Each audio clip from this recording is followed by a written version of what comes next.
అయితే మన మోడీ సారు రాజకీయాల్లోకి రాకముందు రైల్ స్టేషన్ల షాయ్ అమ్ముకొని బతికినానే కదా.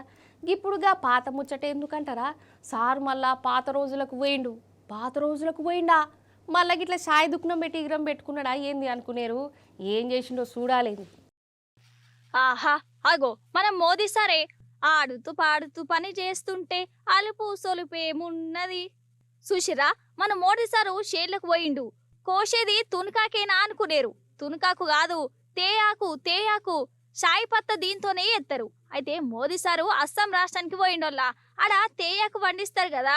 ఇక తోటలకు కెమెరామన్ తోని పోయి అందులో పనిచేసే కార్మికులతోని ఇగో గిట్లా మాట ముచ్చట పెట్టిండు.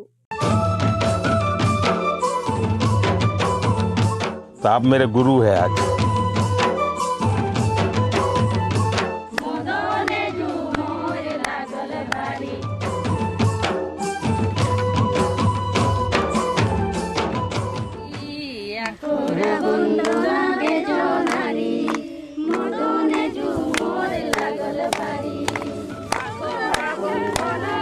చూడు ముచ్చట పెట్టుకుంటా ఆకులు కూడా కోస్తాండు.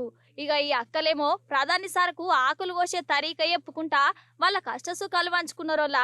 ఇక వీళ్ళకు తగ్గట్టే ఆ వీడియోగ్రాఫరు ఎవరో గాని మంచిగా వీడియోలు తీసిండు కదా.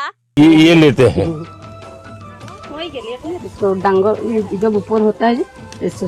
हाँ चलिए, आपने मुझे सिखा दिया तो आप मेरे गुरु है आज। अच्छा, बच्चों को पढ़ाते हैं? भी 10 में गया है। तो 10 में गया। आपका बच्चा बीए कंप्लीट किया? अरे वाह। करम पूजा बड़ी रे सुंदर हमरा नाची गाई खेल बजू।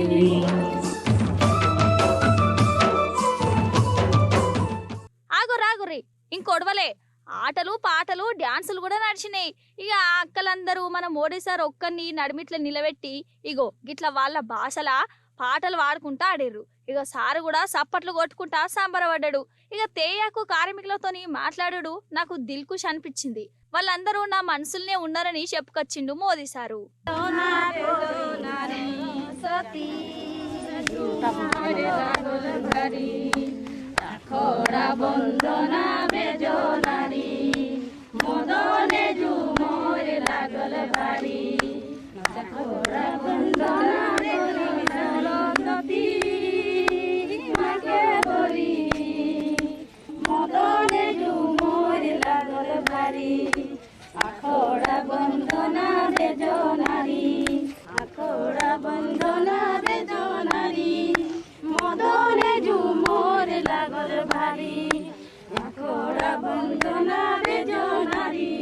కానీ పండ్ల పని మోదీ సారు తేయక్ తోటలే కాదు, ఇటు మన తెలంగాణ దిక్కచ్చి ఈడ పంట నష్టపోయిన రైతుల కష్ట సుఖాలు కూడా తెలుసుకోనుండే.